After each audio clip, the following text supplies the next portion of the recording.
श्रीमद् वाल्मीकीय रामायण अरण्यकांड 22वां सर्ग 24 श्लोक। सारांश। 14,000 राक्षसों की सेना के साथ खर और दूषण का जनस्थान से पंचवटी की ओर प्रस्थान। आरंभ। ओम श्री गणेशाय नमः। ओम श्री सीतारामचंद्राभ्याम नमः। श्लोक 1 से 11। शूर्पणखा द्वारा इस प्रकार तिरस्कृत होकर शूरवीर खर ने राक्षसों के बीच अत्यंत कठोर वाणी में कहा, बहन, तुम्हारे अपमान के कारण मुझे बेहद क्रोध चढ़ आया है। इसे धारण करना या दबा देना उसी प्रकार असंभव है जैसे पूर्णिमा को प्रचंड वेग से बढ़े हुए खारे पानी के समुद्र के जल को, अथवा यह उसी प्रकार असह्य है जैसे घाव पर नमकीन पानी का छिड़कना। मैं पराक्रम की दृष्टि से राम को कुछ भी नहीं गिनता हूं, क्योंकि उस मनुष्य का जीवन अब क्षीण हो चला है। वह अपने दुष्कर्मों से ही मारा जाकर आज प्राणों से हाथ धो बैठेगा। तुम अपने आंसुओं को रोको और यह घबराहट छोड़ो। मैं भाई सहित राम को अभी यमलोक पहुंचा देता हूं। राक्षसी, आज मेरे फरसे की मार से निष्प्राण होकर धरती पर पड़े हुए राम का गरम गरम रक्त तुम्हें पीने को मिलेगा। खर के मुख से निकली हुई इस बात को सुनकर शूर्पणखा को बड़ी प्रसन्नता हुई। उसने मूर्खतावश राक्षसों में श्रेष्ठ भाई खर की पुनः भूरी भूरी प्रशंसा की।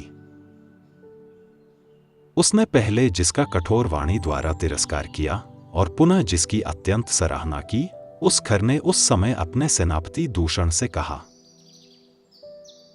सौम्य, मेरे मन के अनुकूल चलने वाले, युद्ध के मैदान से पीछे न हटने वाले, भयंकर वेगशाली, मेघों की काली घटा के समान काले रंग वाले, लोगों की हिंसा से ही क्रीड़ा विहार करने वाले तथा युद्ध में उत्साहपूर्वक आगे बढ़ने वाले 14 सहस्त्र राक्षसों को युद्ध के लिए भेजने की पूरी तैयारी कराओ। सौम्य सेनापते, तुम शीघ्र ही मेरा रथ भी यहां मंगवा लो। उस पर बहुत से धनुष, बाण, विचित्र विचित्र खड्ग और नाना प्रकार की तीखी शक्तियों को भी रखवा दो। रणकुशल वीर, मैं इस उद्दंड राम का वध करने के लिए महामनस्वी पुलस्त्यवंशी राक्षसों के आगे आगे जाना चाहता हूं। श्लोक 12 से 24। उसके इस प्रकार आज्ञा देते ही एक सूर्य के समान प्रकाशमान और चितकबरे रंग के अच्छे घोड़ों से जुता हुआ विशाल रथ वहां आ गया। दूषण ने खर को इसकी सूचना दी। वह रथ मेरु पर्वत के शिखर की भांति ऊंचा था। उसे तपाए हुए सोने के बने हुए साजबाज से सजाया गया था। उसके पहियों में सोना जड़ा हुआ था। उसका विस्तार बहुत बड़ा था। उस रथ के कुबर वैदूर्य मणि से जड़े गए थे। उसकी सजावट के लिए सोने के बने हुए मत्स्य, फूल, वृक्ष, पर्वत, चंद्रमा, सूर्य, मांगलिक पक्षियों के समुदाय तथा तारिकाओं से वह रथ सुशोभित हो रहा था। उस पर ध्वजा फहरा रही थी तथा रथ के भीतर खड्ग आदि अस्त्र शस्त्र रखे हुए थे।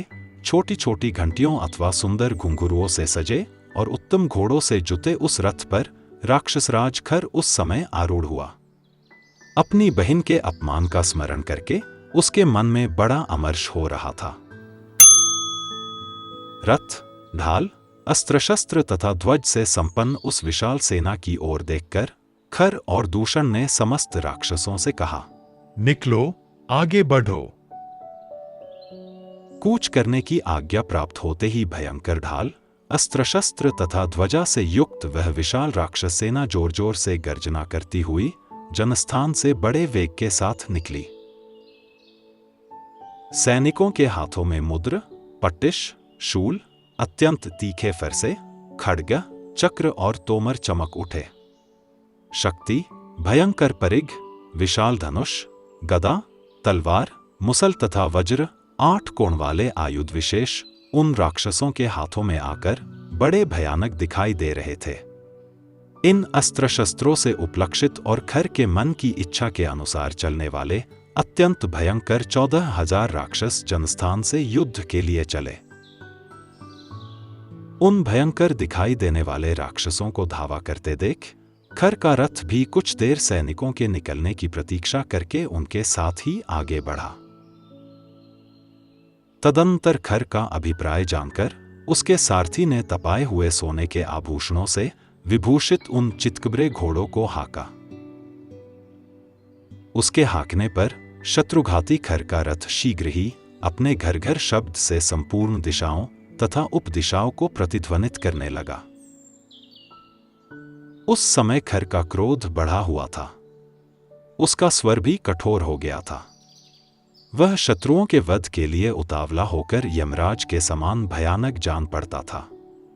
जैसे ओलों की वर्षा करने वाला मेघ बड़े जोर से गर्जना करता है, उसी प्रकार महाबली खर ने उच्च स्वर से सिंहनाद करके पुनः सारथी को रथ हाँकने के लिए प्रेरित किया। इस प्रकार श्री वाल्मीकि निर्मित आर्ष रामायण आदि काव्य के अरण्यकांड में 22वां सर्ग पूरा हुआ। Presented by Dr. T.K. Bansal, a blind scientist.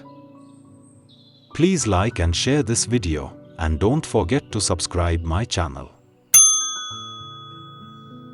Jai Shri Ram.